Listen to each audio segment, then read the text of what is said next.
Hello, and welcome to another episode of Boundless Body Radio. I'm your host, Casey Ruff, and today we're releasing a bonus episode. This is my recent appearance on Coach Bronson's YouTube channel in an episode titled Casey Ruff, Pro Tips for Long-Term Success. This was hosted by my really good friend, Bronson Dant. You may remember Bronson Dant from episode 271 of Boundless Body Radio, and an episode titled Defining Fitness. He is the author of the Ultimate Ketogenic Fitness book. We also have an episode coming out with him very soon with his counterpart, Natalie Grasso, on episode 486 of Boundless Body Radio. So excited to release that episode to you so that you can get familiar with them. They do such great work. I was so honored to be hosted on his show, and as always, we love to cross-promote and share any content that I'm creating on somebody else's show here on my podcast, Boundless Body Radio, to share with anybody who is interested. As always, please go to YouTube, follow Coach Bronson on his YouTube channel. He does really great content and interviews lots of interesting people, and I highly recommend following him. So without further ado, here is my recent appearance on Coach Bronson's YouTube channel.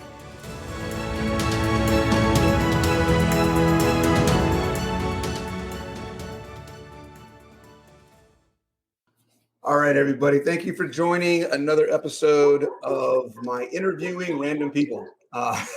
Today we have Casey Ruff. Casey and I go way back to, it's been almost 3 years now? When we first met at Keto Salt Lake in 2022. So just over a year for in person, but we kind of communicated back and forth. So yeah, probably about 2 years. Yeah. Fantastic, man. So tell everybody that doesn't know you a little bit about yourself, where you're coming from, what you do. I know one of the questions that a lot of people have when they see influencers is, where did they come from? So do you have a strategy? Have you always been this fit, super tan, like guy that we're seeing right now? Or do you have a story that kind of says, hey, we all come from different places and we got to take some time to get where we're going? Yeah, definitely the latter for sure. I don't think you can find many people who are in this industry that didn't have to overcome something from their past that kind of drove them toward this. Yeah. For me, I always grew up like loving sports. I played ice hockey, which I absolutely loved. I got into cycling at some point, which was great. But I was always kind of the chubby kid that I knew that I was husky, although I didn't really know what that meant. And so that was kind of understanding that like I was carrying too much weight and body fat percentage. My mom got very sick when I was a teenager. She got diagnosed with breast cancer. So as a family, we kind of switched our diets to kind of help her out and support her. So we started eating more low fat stuff. Red vines were in the house all the time, nothing but skim milk. I think we switched from white bread to wheat bread or something. And, we just did the best we could at the time until she passed away 7.5 years after getting diagnosed. In hindsight, obviously, we can identify that the diet was a huge part of that. I was interested in sports and always was interested in performance. I played hockey in college for a little while, and I was studying architecture when I joined a local big box kind of corporate gym so I could have a place to train in the off season. And it was there that I started to watch personal trainers do what they do and work with their clients. And this gym was unique because they also were using heart rate monitors to measure people's heart rate. And I had been using heart rate as a way to measure my intensity in cycling for almost a decade. So I decided that it would be fun to work there. So I was told I needed a certification, which I went online and got over the course of several months. And I was hired as a personal trainer in March of 2007. And that's what I've been doing ever since. Wow. Okay. So you went to school for architecture and now you're a personal trainer. Yeah, so you have to do math with architecture, apparently. And as a personal trainer, we don't even know how to count to 12 accurately. So it's how many times does that happen to you? Like you're counting reps for somebody and you're like, oh crap, were they on 6? Were they on 8? Like what? Funny story, actually. I'm always counting anyway, and I think you understand. Like once you get into this profession, it's always just kind of automatic. So I was preparing food one night, like a few months into my first job, and I'm like counting like chops of cilantro. Yes. So weird. And then a few years ago, my client and I were doing deadlifts. He finishes a set. He's standing around. He's finishing like telling me a story about how his weekend goes, and I go, done. And he goes, huh? What are you talking about? I was like, yeah, what am I talking about? The person behind him was doing push-ups. And you were counting them by accident. Counting them and just been there. Yeah, just said done. So 100%. 100%. Yep. You see some movement and you're like, you're just attracted to that movement. Yeah. 4, 5, 6, 7. That's hilarious. That's well, you see, and a lot of times this, for anybody who has a personal trainer or a coach where you work out, just so you know, if they tell you you have 1 or 2 left, it's because they lost track and they want to make sure they don't short your reps. That's right. Just Absolutely. FYI, that's exactly what it is. Not because they're being mean. It's because they forgot what number you were on, and they want to make sure you at least get the initial number of reps you're supposed to get. This is a personal training expose, dude. Now everybody knows the industry secrets. Right? There it is. Awesome. So you had a history as a kid. The diet that you were brought up with was very different than what you're doing now. The activities, so even the fitness that you did, I'm sure that's changed, right? As an athlete, the way you focus and the things that you're doing are very different than probably most of the people you work with as clients is, right? Because it's a whole different target, a different goal. Yeah, that's a great way to say it. I think as trainers and coaches, we get really kind of myopic. One personal trainer that I know kind of co-train somebody with me, and it always seems like whatever this personal trainer's goals are, that's what he makes his people do. So if he's training for the Highland Games, everybody's doing training for the Highland Games when it's not everybody's goal. And so I think it's really for personal trainers and coaches to be locked into what they want and what their philosophies are, and don't take enough time to really question what does this person want? What style of workout do they like? Do they like more routines, or do they like doing different things every time? You have to understand that to be a really good personal trainer, in my opinion. So you really have to consider what people's goals are and how you can connect with that person. Yeah. What are the things that you would recommend? Here's a question that isn't on my list, but just popped in my head. What are the things that you would recommend for people who are looking for a trainer? Like, what are the top 3 things they should look for when they're trying to find either a trainer or just a program that they want to join? Like, hey, I need to do something for my fitness. I need something that's going to do X, Y, or Z or whatever. What are the things that you should look for? That's a great question. I would start off by looking for somebody who can give you some comprehensive intakes.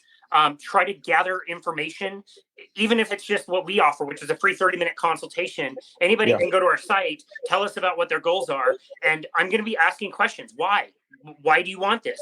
What have you done in the past? What worked? What didn't work? Like, if somebody isn't taking an intake on you, I would kind of run away from that. You and I also use the functional movement screening. So that is a tool that can be used to assess people moving so that we can then design a program. Anybody trying to give you like a cookie cutter program is probably just giving you something that worked for that person and is not considering what your goals are or how your program needs to change. Like, maybe, you and I talked in our last episode that we did together, you and I talked about our goals aren't like a targeted date. It's not a specific event. It's kind of like ongoing. We just want to be healthy and maintain a healthy lifestyle. What if you have a race that you're training for, a triathlon or a marathon or something like that? You now have to periodize your training, meaning you can't train in July the same way you're training in June when your race is. It all has to change. Same with your nutrition. That has to be in flux. And so to have somebody who can oversee that by getting some information from you, intaking it, and then using that to create a really good program for you, those are things that I would look for. Outside of that, I think it's very, very underrated. Find somebody who you like, who asks you questions. You're going to spend a weird amount of time with this person. And it's no joke, in my opinion, to say we are inexpensive therapists. Like, I know my clients a lot more than some of their spouses know their clients. Like, we spend a lot of time together. So if you're going to hire somebody, not only should they be taking care of your program and making sure they're doing the right thing for you, make sure you like them, make sure you enjoy them, make sure that, they're setting up the session for you. I think of myself in a session almost like a caddy in golf, where like, I like that. I like that. You show up. Your job is to play golf. It's my job to take the notes, clean the clubs, tell you which club to have, and have it ready for you. You can ask me at any time, wait, is this the right club for this shot? I should have a damn good explanation for it, but I should also just be ready to go with your stuff that you need, so you don't have to do anything if you don't want to, besides get your workout. I like something you said in there. I'm not sure if anybody caught it, so I'm going to call it out. And that is, be able to explain it if you want me to. if your trainer can't tell you why he or she has you doing the things that they've got you doing, then you need to find a different trainer. If they 100% can't agree. explain to you what's going on, what is the purpose of the movement? What is the purpose of the workout?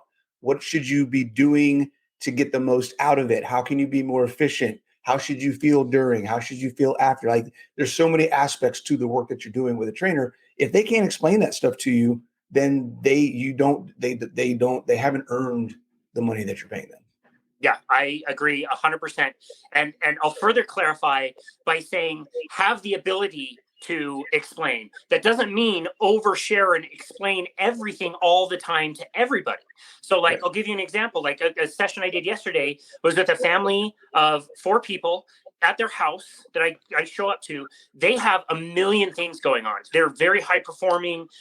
He does a lot of work in finance. They simply, like, they will never ask me certain questions about certain programming. They want to walk into the workout room, me there 5 minutes early, everything's set up. They leave after an hour. I clean everything up and let myself out. They don't care. And so for me to like explain the technicality of, an incline bench press to their 15-year-old, it's just not really my place in that setting. So I should be able to. And if you ask me, I damn well better be ready to explain it. But it also means know your role and know your place and know when you're oversharing information, I guess. Absolutely. And that's something for new coaches and new trainers to understand. I know as a new, all I did was, this is why this, and people are like, can I get to a workout at some point in time? You know what I mean? Like, This is why I appreciate your training style. You worry about the mechanics of it, what's going to work and what's not going to work. And then if somebody wants more technical information, like, yeah, let's Google it or something. Yeah. And one of my coaching mentors told me 2 things. One, if you want to keep them engaged, shut up and get them moving. Number 1. Number 2, you can't correct movement if movement isn't happening. Right. So as a coach, it's my responsibility to keep them engaged and allow them to move, because then I can see where improvement needs to be made. If I try to fix all the errors before they've even started moving, then I'm kind of defeating the whole purpose of them being there in the first place. So Great point. Get them moving, kind of figure out what needs to happen after the movement happens, Yeah, So. no, I really love that. One of my first mentors in this space told me, like, look, you can go down any rabbit hole of corrective work to try to help somebody's, shoulder, but at some point you've got to work with them to get real results. And so, yeah, you can be mindful of certain corrective things to do, but at the end of the day, remember why they hired you. And if they said they want great biceps, as much as you don't want that to be in their program, like, you got to remember that. You got to remember your goals of your clients. Yep. Always focus on the individual goal. That's one of the key pieces of how I work. I love that. All right. So how long have you been doing training now? So you've been doing training, you said, since 2007. March of 2007. So yeah, this year I just finished 16 years as a trainer. Wow, dude, that's a long time. It's a long time. And you've done some interesting stuff with, I think we're very similar in ways, right? We both started in the fitness space. Then we found a ketogenic, carnivore kind of nutrition lifestyle. And we're like, oh crap, these 2 things go really well together. And started working with people and changing pretty much everything that we did and how we did it, based on the combination of the fitness and the nutrition. What was that process like for you? I know for me, when I did it, I owned my gym, and I won't say 50%, but a good majority of my gym was not happy with me going carnivore, was not happy with me telling people they didn't eat veggies. And I had people leave my gym because they thought I was going to kill people. It's crazy. What was that like for you? Yeah, great question. So there were really 2 kind of ongoing events that were part of my career that really shaped the way I coach my people now. The first was really early on in my training career. I mentioned that I took an interest in heart rate training. And along with that, these gyms would offer metabolic testing by using a really proper metabolic cart. And so it was very early on in my career that I was certified to be a metabolic technician and run metabolic tests. Soon after that, I was teaching other trainers in the company how to do these assessments and how to interpret the results. And, it was through using that we understood how people's metabolism worked, basically. So like if somebody did a diet and they did lots of cardio, they were burning lots of calories and then eating less calories, we would hook them up on a resting metabolic test and show that their metabolism was suppressed. They would literally teach themselves to burn less calories. We could also hook people up to like a treadmill or a bicycle and put a mask on and do the same test. This is more like a classic like VO2 test. And so we can find out performance markers where people's heart rate zones were. But our metabolic cart that we were using took it one step further. It would actually measure the exchange ratio of the oxygen and carbon dioxide coming from the breath in your body. And that's a direct correlation with which fuel you're burning. So we could tell people at different intensities or at rest what percentage of the calories are coming from fat versus coming from carbohydrates. And in the beginning, I would say we didn't really understand how to manipulate that very well. There was a call that I did in 2012 that was really informative, where we heard of this endurance coach who was on this call, and he was training people in Colorado to do world-class triathlons. And these were world-class triathlete athletes that were doing these. And he was saying that he was changing their diets and feeding these triathletes cream and bacon, and they could eat whole eggs, and they actually were changing the substrate utilization or their fat burning when they were on the bike. And we know that you only store just a tiny amount of glycogen in your body. You have a very, very small amount of carbohydrates, which is why if I wanted to go on a bike ride before, I'd have to eat the oatmeal and the banana, and I have all the goos and the sugary drinks, and my stomach would hurt. And that's the only way I knew you could get through a long event. And this guy's saying like, no, my athletes eat like 50, 60 calories an hour. They get through fine. They never bonk. And so that was the first time it ever occurred to me that you could manipulate the diet. The only way Papa John's makes a big, extra large New York style pizza like this is by hand stretching that Papa John's fresh, never frozen dough. Get the extra large New York style pizza from Papa John's. Your calorie burning through your diet. And again, it was kind of a slow. I didn't find ketogenic diets until maybe 2017, 2018. So it was a much slower way for me to get there. I think I'm just a slow person. I need to spend more time studying stuff. I should have known. But the second thing my company was doing is they were doing weight loss contests, and they started out by doing them twice a year, and they were 90 days. And the company learned that if they did this weight loss contest in the 90 days, people would sign up for programs and training and buy supplements. And it was really successful for them financially. So eventually what they did is they changed it from 2 90-day contests to 4 60-day contests. And so there were 4 of these all year. And again, you understand what it's like to be a personal trainer. When we're signing people up for these programs, which we were required to, they wouldn't pay us if we didn't. It's 100% commission, right? Like if people don't sign up, if they don't pay you, you don't get paid any money. And so when we're doing these contests, we're giving people these big packets of all this stuff they need to cook and all these ingredient lists, exotic, one of my clients called me at night, was like, what the hell is arrowroot powder? Like literally crying in the grocery store. I'm like, I don't know. It's a good point. Valid. And everybody would fail. Like as a company, the compliance percentage was around 15%, meaning 15% of 15% of people would stand on the InBody who started the contest by starting out on the InBody, whether they did well or didn't do well. So then as a trainer, you finish that cohort of people doing the contest. You have one more month to now build up for the next one. So you got to go out and sell this package even more. But in the back of your mind, it doesn't work. If somebody signed up for it one time, they're not going to sign up for it again because it failed. So you're always looking for new people. It was just a drag. It was a real grind. It sucked. It wasn't very fun. I never looked forward to it. And so one year, this was the spring of 2018, somebody that was doing the contest was telling me about their diet. And I just said, it sounds like you're not getting a lot of fat in your diet. You should probably get a little bit more fat. You're waking up at 2 a.m. to eat cereal. At least at that point, I knew fat will at least satiate you. So get more fat in the diet. And he came back a few days later and he's like, okay, well, I've lost 2 pounds in 2 days. What is all this keto stuff? Right. I'm like, okay, that's amazing. Let me look into it. And that started my obsession of learning about ketogenic diets. My wife and I, who worked for the same company, we were both responsible for those weight loss contests. And it was after that one had finished and before we started the next one, I'll never forget. We were sitting around on a summer day on the porch, dreading doing this contest again, and we're like, "What if we go rogue? What if we do something different? Our company only has one gym in the state. They won't know what we're doing. Like, why don't we just find a different meal plan? Let's find some low carb meal plans. Let's do some free seminars. Let's teach these people how this works and guide them along. And let's just see what we can do. And you and I have talked offline before, but using the Embody tool, which you have, which is amazing, we were able to track every single one of these participants that did this contest. We ended up doing 6 more rounds before the gym shut down for the pandemic. And we saw that of the 732 total pounds lost, 732 pounds total loss, 720 of those pounds came from fat.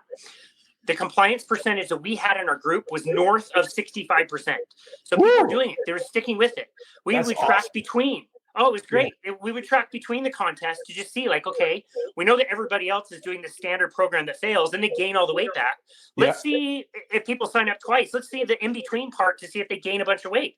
Did you have more people who signed up for multiple ones now also instead of doing one and done? Yes. Yeah, it was great. And part of that was like these seminars that we would do would be this big group together. So I'd be the bozo, up in front, like teaching people. But if somebody's done it once or twice before, they would chip in and start helping and offer suggestions. And so it was building community. And everybody just knew we were this like kind of savage little group doing our own little thing and getting great results. And so that to me really sent me down the path that eventually led me to carnivore.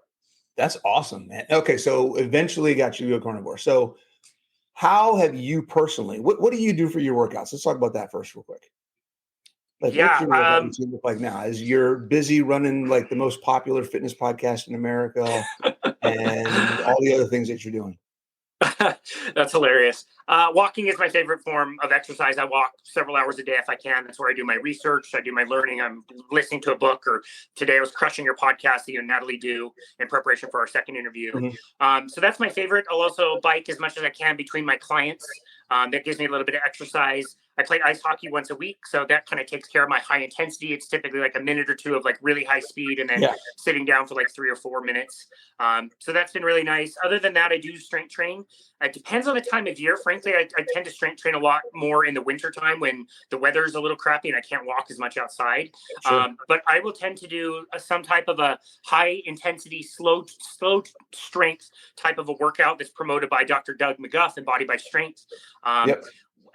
Whatever that looks like. It might be my community center, which has some decent machines. I can go and get in and out in 15 minutes. I might take a really heavy band and walk it up to the lake by my house, which I might even do after this, and just do some banded exercises. But I make sure that regardless of how long the workout is, I'm taking myself very, very, very close to muscular failure. It's a really, really deep level of intensity and fatigue. You start to get kind of shaky. You get a little anxious. You really just are very uncomfortable, and you just try to push past that. However you can do that, I think is the most effective form of strength training. So I keep it pretty simple. I probably don't strength train more than 30, 40 minutes a week. That's about it. Shop Nectar Sleep and save 33% off your new mattress. Shop online at nectarsleep.com today. Okay, fantastic. That's awesome. No, I think that's a good example of, everybody that I have on, and even myself, I change my stuff up on a regular basis, which is funny because I was thinking about this the other day. I don't know if I told you, I'm working on book number 3. And I'm going through stuff now about consistency and, I'm writing about all that kind of stuff. And I was thinking about it today. I was like, I'm telling everybody they need to be consistent, not change things up as often. And then here I am. Well, this month I'm doing this, and this month I'm doing that. And this month, it's like, I wonder if that's sending mixed messages. But when I also talk about context and perspective, right?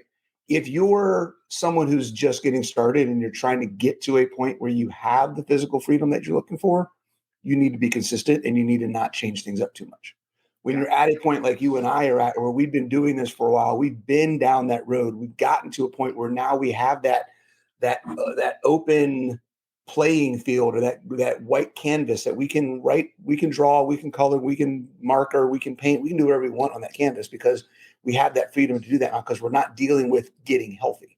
We've dealt with the sickness. We've dealt with the unhealthy. We've dealt with the dysfunction. Now we're at a point where we can do that, because that's not where we're going. Right now, it's more about expansion. It's more about learning and finding out what we can do and experiencing all that life has to offer. So I think there's a different perspective there. So whenever you guys hear about somebody like Casey or I, and you're like, you guys are doing all kinds of different stuff, but you're telling me all I have to do is stick with the boring regular stuff. Well, that's because we're in a different place. Yeah. Well, we also earn the right? Like one of my favorite books that I recommend to everybody, by the way, the audiobook is fantastic, is Matthew McConaughey's Green Lights. And he makes the point in Green Lights that says, like, you need rules and boundaries. You need to stay within the lines in your coloring book before you can then go create whatever you like. You need to understand the rules of being an entrepreneur before you can then go out and run your business the way you want to. Dude, I'm like you. I was reading Muscle and Fitness magazine as a teenager. I was reading the books from the library and understanding program design. I did my certification. Like, we have earned the right to get there. And that's not to say if you're just getting started that you haven't, but you kind of need to work on that. And you need structure in the beginning so that then you can do what Coach Bronson does and do whatever sounds fun and engaging for that day. Maybe that's throwing kettlebells around. Maybe the next day it's some powerlifting. Maybe the next day it's going to walk. Like, you've earned the right because you stuck with the structure for so long. Yeah, and I'm glad you said that last part, for so long, because it's a lot of it isn't just the work that you put in, but it's how long you put the work in. How much quality work have you put in? I know a lot of people that are like, I've been doing this for 5 years. How come I'm not where I want to be? It's because you haven't been doing with the right things. You haven't been putting in the effort that it takes. Just because you've been following a program or doing keto or doing carnivore for 3 years doesn't mean that you have been consistent enough to facilitate the change you're looking for. Yep, so agreed. There's a lot of factors that go into that. And just because you say you call yourself a carnivore, or you call yourself a weightlifter, or you say that you exercise, that may not be you may not be doing what it takes. So there's a lot of support there. Okay. Yeah. So you currently are beating me, which I never thought I would say, in the number of eggs that you eat that a person eats a day. You're the only person I know that eats more eggs than I do. Yes. In a day. So tell me about these eggs, man. Aren't you going to get heart disease and high blood pressure and all these things? I keep tagging it as like, this is day 1200 of my like suicide by cholesterol project. Oh man. You know, eggs are one of my favorite foods anyway. I've always had them. I've always loved whole eggs. Yep. There are times on the weekends where I will eat up to 20 eggs, I think is my record. This year I got way into Formula One, so I call them my quali eggs, and I watched them during qualifying for Formula One. The recipe that I use came kind of adjusted from the recipe for what is called slutty eggs, which is basically you just take a big chunk of butter, scramble up your eggs really good, and then just slowly kind of keep them moving over low to medium heat.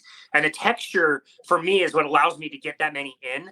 I have to be careful because when I do that, that's my meal. Like, I'm done for 30 hours. I will not be hungry at all. So if I want to smoke up a tri-tip or do something for dinner, I can't do that. I would be way too full. During the week, I'll do hard boiled, and I'll maybe, like today I had 8. And so I don't eat as many during the week when I'm busy. I just need something really convenient for, something to eat around noon or 1 or whatever. But yeah, it's interesting if you choose to do this type of lifestyle because you want to just do it for kicks and giggles and you don't really care what the health outcome is, like, that's fine. You can just go and do that and that's fine. But when you are starting to recommend this to your friends, your family, your kids, maybe your clients, like, that's a different ballgame. You better damn well know your stuff if you're going to start messing with advice that is completely the opposite of what everybody's being told and the exact opposite of everything that nutrition manual behind me, Precision Nutrition, the same cert that you did. You have to be so sure that your information is right before you go out and start sharing that with other people. And so that's kind of what I was mentioning as far as like an obsession earlier. When you get into this stuff, it really does become an obsession. I know it has for you too, but I have to make sure that I'm up on the latest knowledge. I know how cholesterol works and subfractions of cholesterol, how to read blood tests and like all these weird things that maybe a personal trainer shouldn't have to know how to do. But I also want to be very, very, very comfortable saying the things that I'm saying to my clients, and without doing the study and doing the work and the time to get into this stuff, I don't think you've earned the right to do that either. Yeah, no, that makes sense. Absolutely. I mean, there's a difference between sharing your story and saying this is what worked for me, which I think more people need to do. I would love if everybody that's doing this said, hey, this is, and not just nutrition, fitness as well. Like, hey guys, I started doing this for exercise and it's been amazing, is just as powerful as, hey guys, I stopped eating French fries and it's amazing. Like any story that is talking about a change that you've made, share it with people if it's working for you. But then there's a difference between sharing a story and giving advice. Yeah. And I think in order to give advice, like you said, you better make damn well sure that you are as qualified as you possibly can to do that. And I think, I'm not saying you have to go out and get a certification or open a gym or become a trainer or whatever else, but those things don't hurt. But you definitely should be able to know where the research is. And if you're going to say at a minimum, I think this is the minimum that you should be able to do if you're going to give advice to people is even if you can't directly answer the question because you don't have the full comprehension of the information yet, you should be able to give a reference where you got the information. Yeah, at a minimum, you should be able to say, this is where I read it. You go read it for yourself and you can make up your own mind.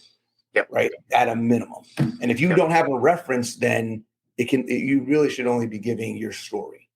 Yeah. I think that's great advice. I'll also give another example. This was just recent that involved you. Like, look at KetoCon. Like, you and I did not get paid to take a weekend and travel down to KetoCon. Like, that was our weekend. People go to the beach, right? People go chill out and enjoy things. We're like sacrificing client hours on our own dime to travel down so we can learn and network and grow in this space. Like, this is my life. I'm dedicating my entire life to this, just the way you are. And like, it's that kind of level. Again, if we're going back to like what kind of coach you're looking for, you'd really want to find that in a coach. Mm-hmm. Absolutely. So when we talk about nutrition, we talk about keto, carnivore. You started kind of keto. You're pretty much carnivore now. Yeah. Yeah. Okay. How did that change affect your fitness? Great question. So once I learned in like 2012 that fat was like okay for endurance sport, I remember that was the transition of like, okay, now my salads have avocado and maybe some olive oil. Somebody gave me a radio recording of Nina Teichol's doing an interview on her recent book in 2014, The Big Fat Surprise. Yeah. I remember sitting on that for a really long time because I felt an internal resistance. Like, if this was right, I think all my other nutrition education might be wrong. And I resisted it hard. I remember it sat on my computer for a while before I took the time to listen to it. And then in 2017, I'd seen higher fat, lower carbohydrate working pretty well, but I took my precision nutrition certification in 2017. And so now I'm back in this world of like behavior coaching, whole grains. These are all the fruits and vegetables. Here's the list, all the micronutrients.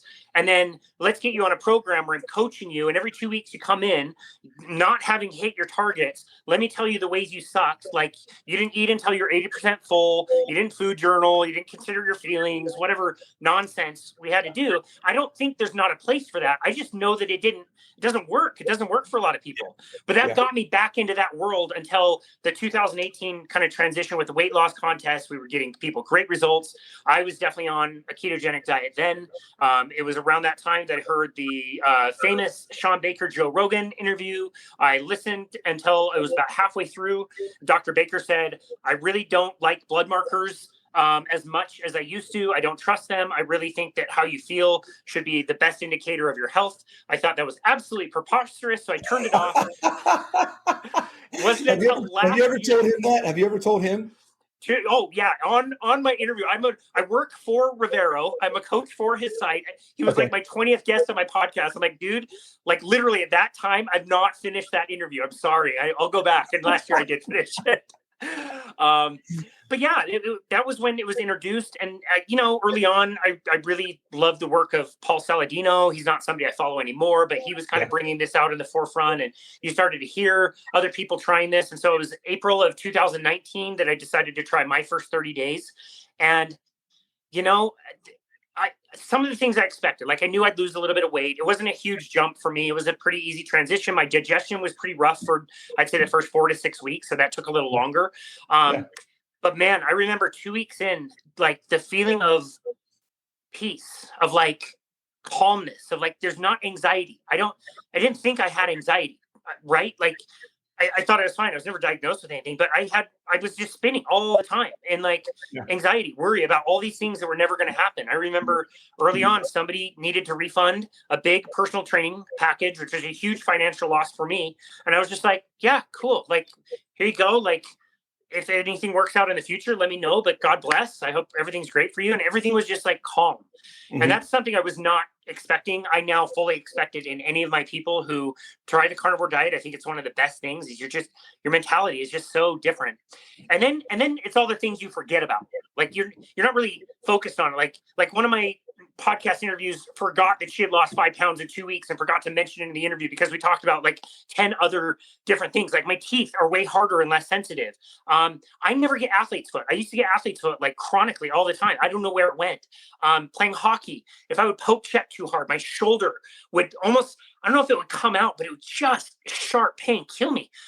I don't know when that has happened. That does not happen to me anymore. It's all these like weird things that you almost like can't explain, yet you consider what a carnivore diet is. And you're like, this explains everything perfectly. You're eating the healthiest food, hopefully in the right quantities to energize and power you. And you eliminated all of the nasty toxic food that you could be eating. Of course, your entire life is going to optimize. It's not just heart health. It's not just brain health. It's like, this is the best diet for all of it.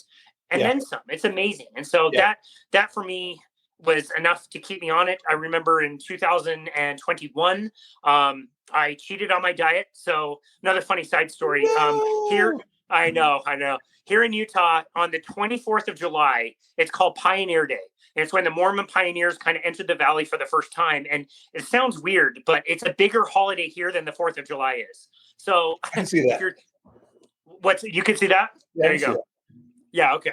So I grew up Mormon, but I'm not Mormon anymore. And so the non-Mormons, what we do is called Pie and Beer Day to kind of, mimic them. And we get to have our own parties and our own little celebrations. That's awesome. And it's great. 2 years ago, I ended up buying a pie. No big deal. I took a bite and then I took a bite and then I took a bite, took a bite, way past the point that I wanted to eat it. I finished the entire thing and it was a good, I don't know, all night, the next day, 36 hours maybe of just spinning in anxiety again. And that was the day I was like, you know what? It's not worth it. I was even at some points, I was like eating fruit that was growing on trees in my neighborhood. And I'm not going to be the one that tells people that fruit is necessarily like bad for you, but I know what it does for me. That fruit causes the pie. I'll eat the fruit and be starving in 20 or 30 minutes between clients when I shouldn't be. And then I'll eat anything. And that will really upset me. Right. So for me, it's not necessarily even like a trigger food. It's just that's going to start the hunger cycle that I don't want to play with. And so I've been fairly strict carnivore since, and I feel better at 39 than I ever have in my life. That's awesome. That's fantastic. And your workouts, you have no problem. You said you walk a lot, you do intense workouts. Like, have you noticed any difficulty gaining muscle, any difficulty finishing your workouts, any of that kind of stuff?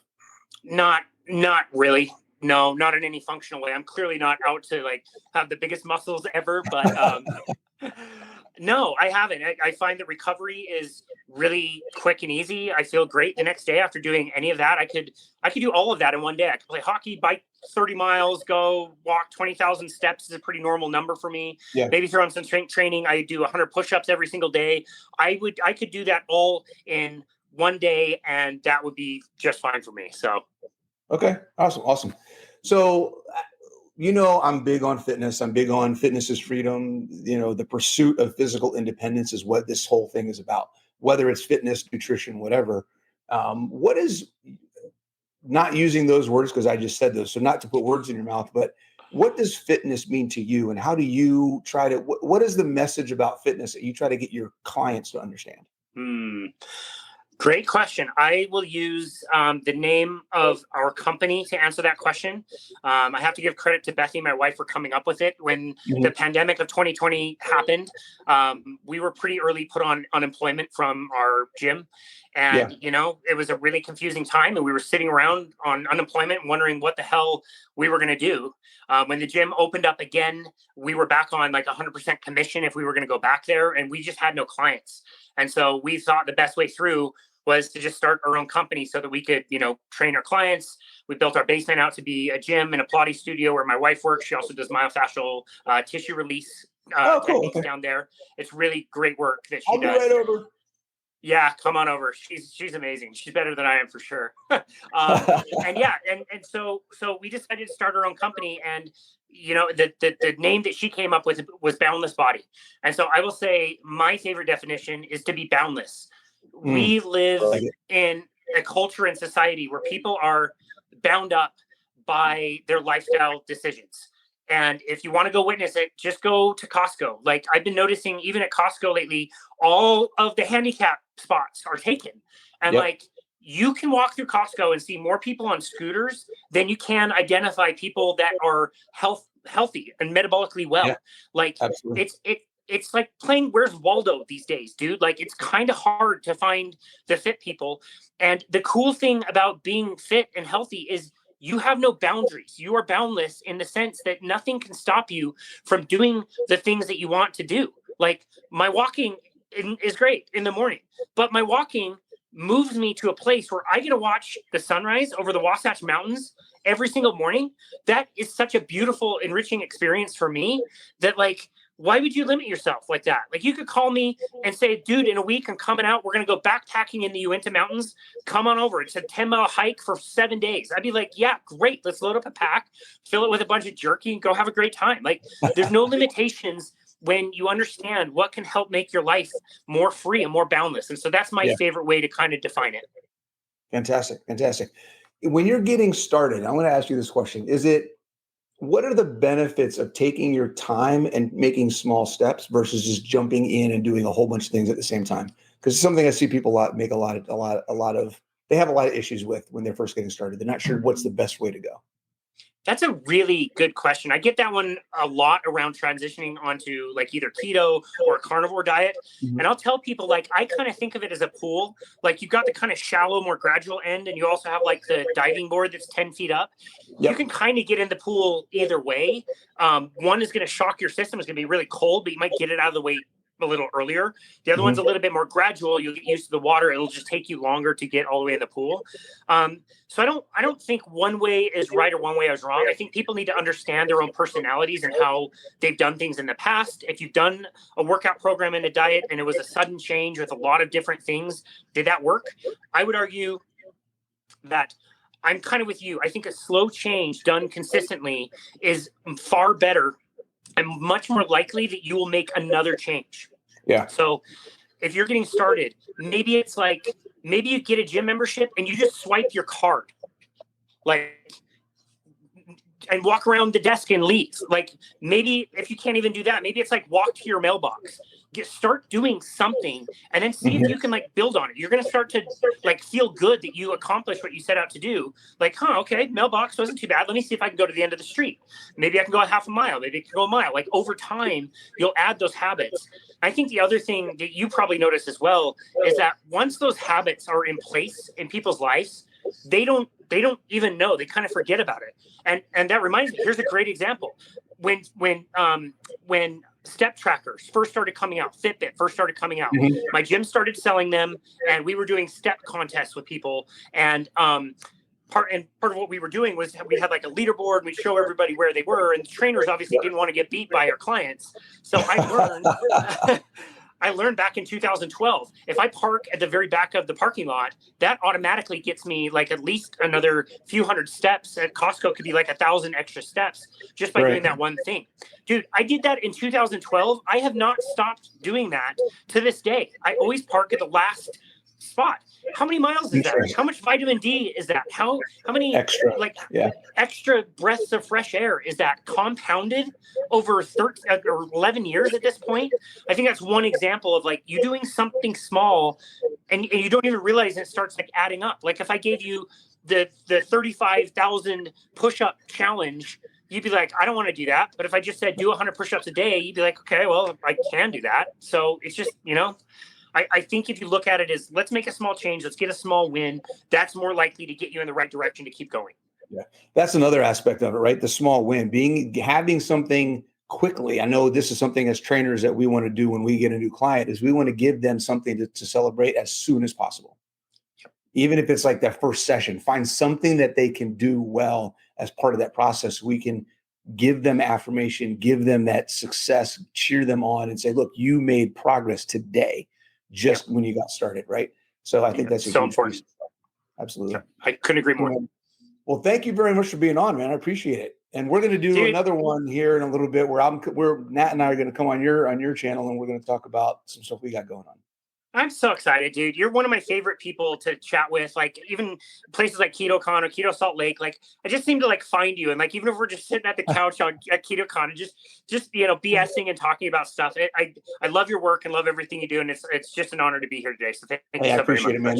Same for you. And I think it's one of those things, it's the trainer camaraderie, I don't know if you've had a chance to talk to Zane yet. Zane Griggs, who did the book with Dr. Barry recently. We've messaged back and forth, but I don't know that I met him in person.